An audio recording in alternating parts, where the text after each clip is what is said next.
Hey everyone, you're listening to the Fierce Feminine podcast. I'm your host, Melissa Harrison from melissacatherineharrison.com. In the near decade I've been coaching powerful women, I've found one of the biggest problems we face is not trusting our intuition and acting on it enough, not trusting ourselves enough. More fulfillment, more enjoyment, and more success always follow when we trust the intuitive nudges. So what stops us, and how can we tune in more? On this show, I sit down with incredible women to discuss their take on this, examples of them following the nudges, and the strategies they take so we can all do the same and rise together. I'm so glad you're joining us. Welcome back to the Fierce Feminine podcast. I'm so excited for season 2. On this episode, I'm going to answer all of the questions that I've been asking all of these amazing ladies to answer. So I'll start by sharing a little bit about my personal and professional background. I am an only child. Both of my parents have died. I'm 45. I have 3 amazing kids. My boys are 24 and 19, and my daughter is 14. I've been married twice. And let's see, I have a very small but cherished group of friends. I could not be any luckier than to have these people in my life. I got my undergrad degree in English and sociology, and I taught middle school and high school English for a while. I was fortunate to be able to stay home with my kids for a number of years. And while I did that, I decided to get a master's in psych and then a master's in marketing, because why not? And then I also got a grad certificate in applied behavior analysis. I've continued with spiritual study over the years. I have a Reiki master's certificate. I'm working on becoming a hypnotherapist. I think those are important enhancements to the coaching that I offer. I've had my coaching business for about 10 years now, and I serve neurospicy women leaders who tend to experience anxiety, whether it's been throughout their lives or like a sudden onset of anxiety, sort of situational.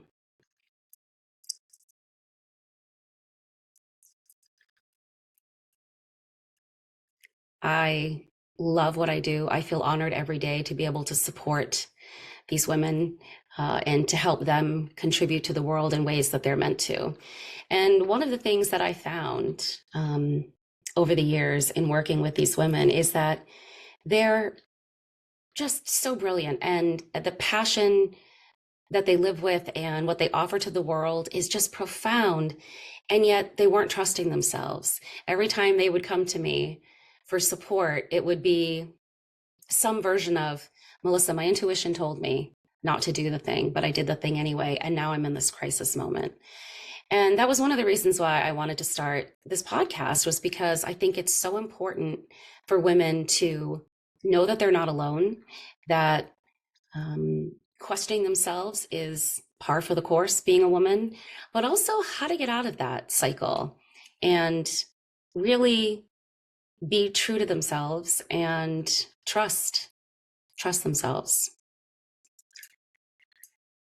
And this is, of course, very personal to me because I've had quite a few run-ins with honoring myself and my intuition and miracles that have happened, and then not listening, and found myself in some crisis moments.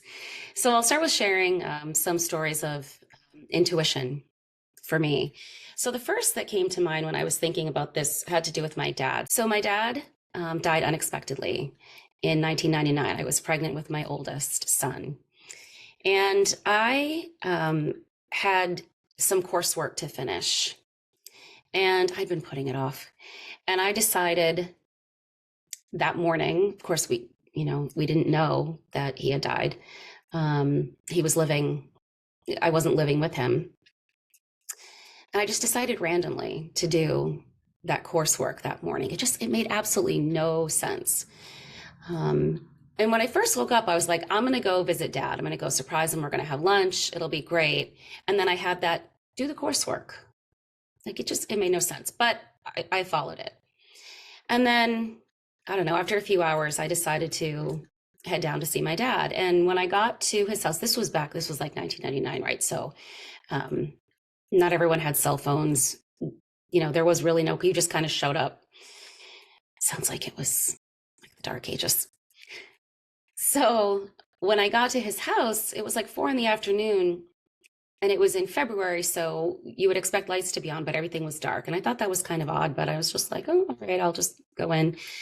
And when I got inside, it was eerily quiet. And I found him, and he had died.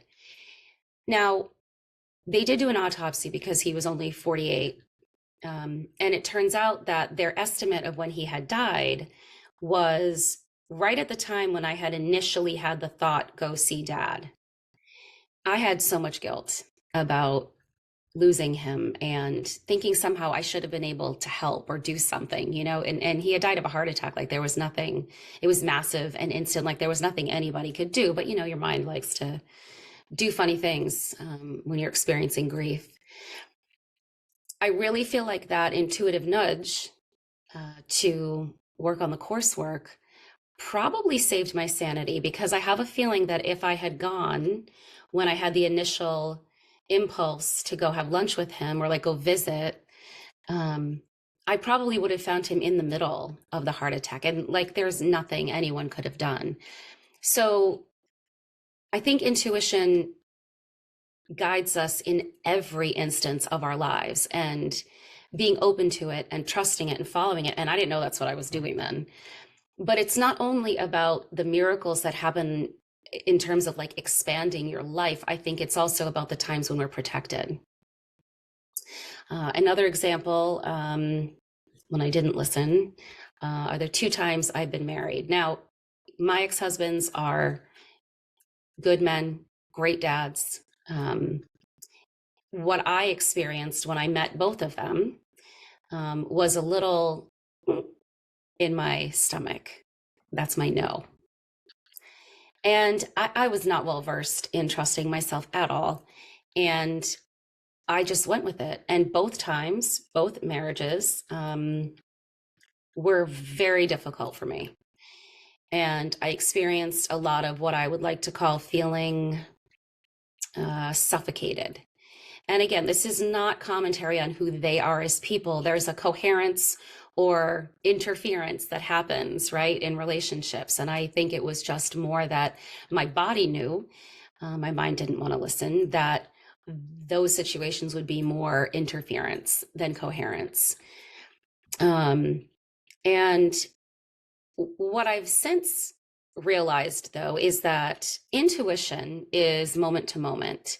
It is not like you get one message and then that's the trajectory for the rest of whatever you're doing in that area of your life. It's not like that. It's moment to moment guidance. So I do know for sure that it also lets us pivot. So even though I was in situations that weren't ultimately right for me, there were a lot of times that there was beauty, right? And I have amazing kids.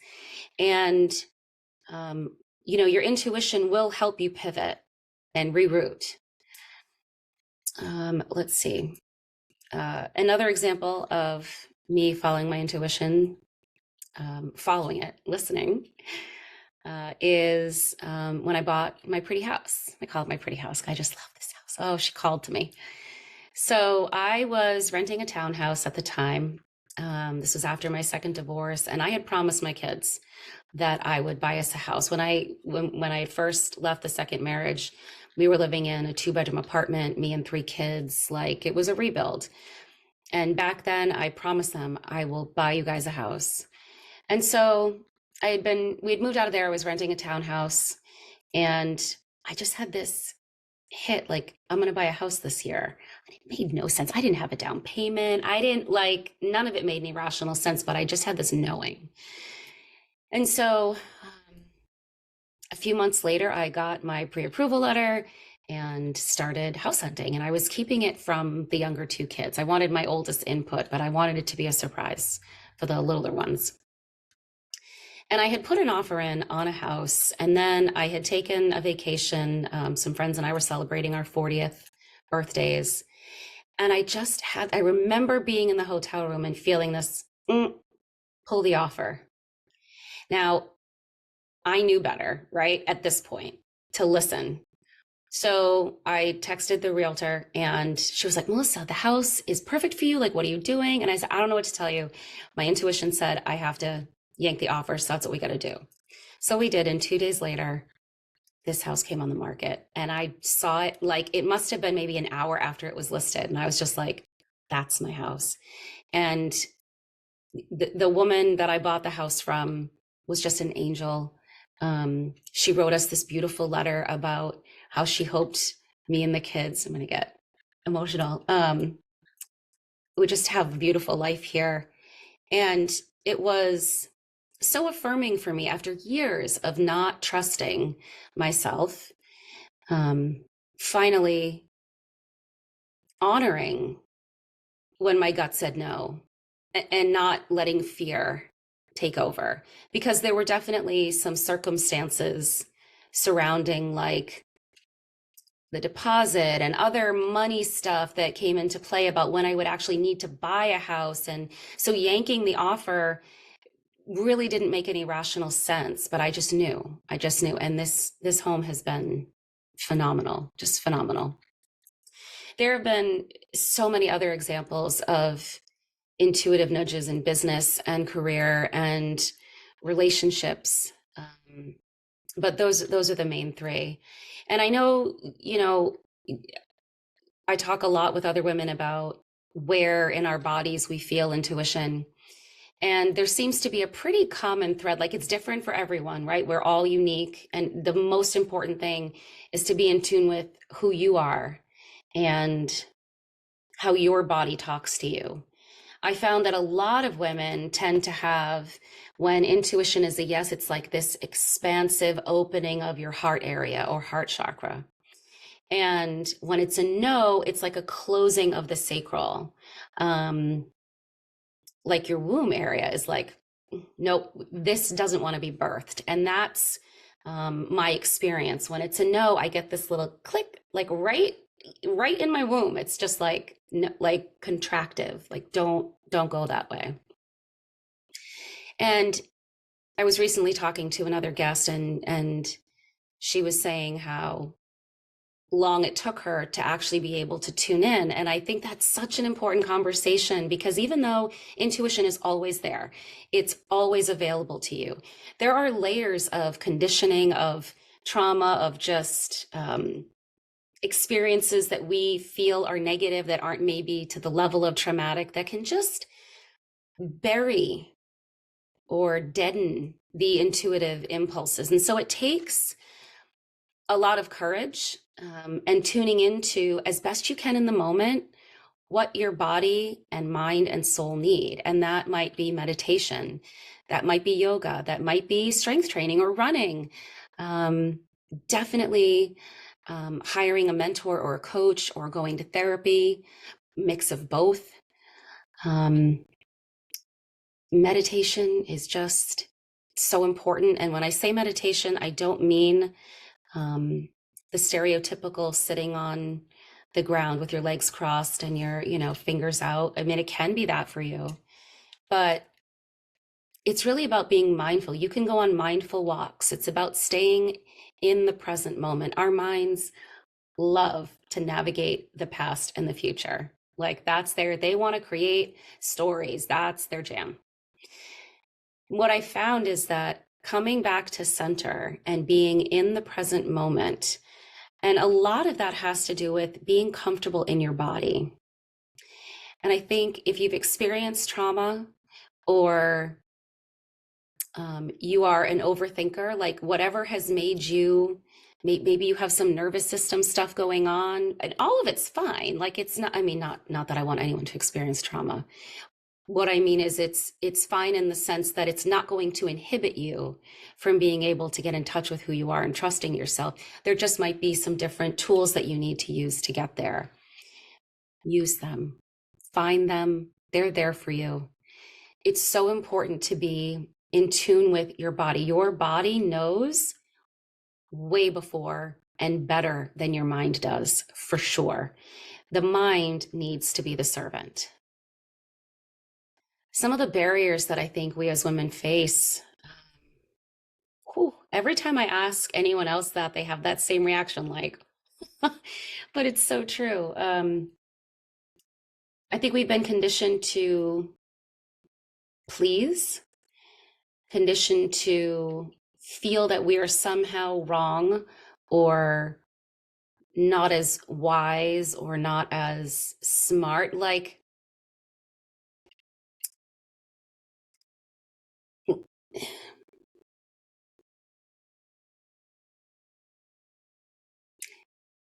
that our native emotional intelligence is somehow less than or detrimental. And it's not less than ever. I would argue that many times it is more powerful and needed. But at the very least, it's an integral part. Like there is a part that each type of what every human has to offer is needed. And to deny women in general, because we tend to be more intuitive. Not that men don't have, every human has intuition, but we are the birthers. We are in tune with the flow of life. That's our job. And when that's denied, when that's thwarted, when that's vilified, nobody benefits. Nobody. So the barriers of making us feel overall like we're too emotional or not in control are humongous. And I guess I would offer, if you are feeling like you are too chaotic, um, oftentimes that is not because you're too emotional. That's because you haven't been letting your emotions be present and experience them and express them. Chaos happens when we divorce the body from the mind and we start getting all in the head. And then things get all swirly and we're overthinking and ruminating. And that's when we start making decisions that don't benefit us. So chaos is not a problem. It's an indicator that you need to tune back into your body. And from there, when you're centered and it's never like it's not a perfect type of thing. From there, you can really tap into your heart's intelligence and what your heart is telling you to do. It always knows better than your mind every time. And I'm not talking that sappy, like, oh, trust your heart and like get into some toxic relationship crap. Your heart's intuition is going to guide you well. And it oftentimes will send you down a path that your mind does not want to go. She's like having no part of it. The reason why I think this conversation is so important is because when everyone follows their intuition, but especially women, everyone benefits. Everyone. The rational mind can't always see that, and it's not its job. It's not its job. And fear likes to scream. Intuition is a very still, small, pulsating, consistent message, and fear just comes screaming in after. Oftentimes, fear will come in so fast and furious that they seem intertwined. But once you get used to really paying attention, intuition is always there first and fear comes in after. And being able to honor the fear, like it legitimately feels like it's protecting you. The ego, the personality does not want change, but your spirit does. And that's when intuition starts pulsating more loudly, right? When you don't listen the first time, it's going to pulsate more loudly. And fear is going to come in and start screaming because that's a protective mechanism. So being able to honor fear, being able to allow whatever emotion is present is the way. It is key. And if I could offer you one tool, it would be that in any moment when your mind starts racing, whenever the rumination, I don't care what it's about, whenever the rumination starts, tune into where in your body you're feeling tension. There's no right or wrong here. It could be your chest, it could be your elbow, it could be a head, like wherever it is for you is right. Tune into that spot in your body where you're feeling tension and let it be there. It's okay that it's there. Your job is not to judge it or analyze it or try to force it away, just to let it be present. You can get curious about it, like feel into it. Is it a certain shape? Is there a color to it? Is there an intensity level to it? Just really stay with it. And then breathe into it and imagine it expanding. And then as you exhale, imagine it contracting.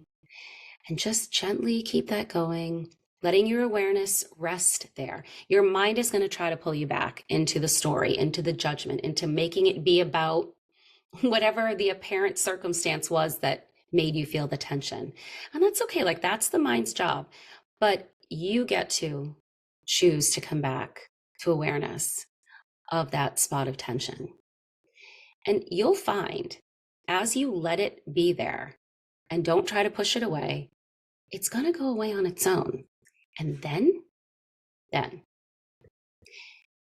you're going to start having these intuitive hits.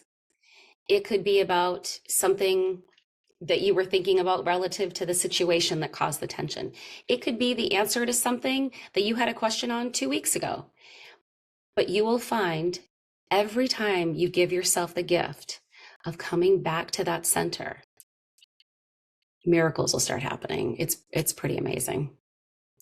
So thanks for listening. And thank you so much for being part of our community here. If you have something to share about intuition, please reach out. All of my contact information is in the show notes. I would love to hear from you. Thank you for listening. Be sure to subscribe so you don't miss any episodes. If you feel that this episode will help another woman, please share it. Until next time.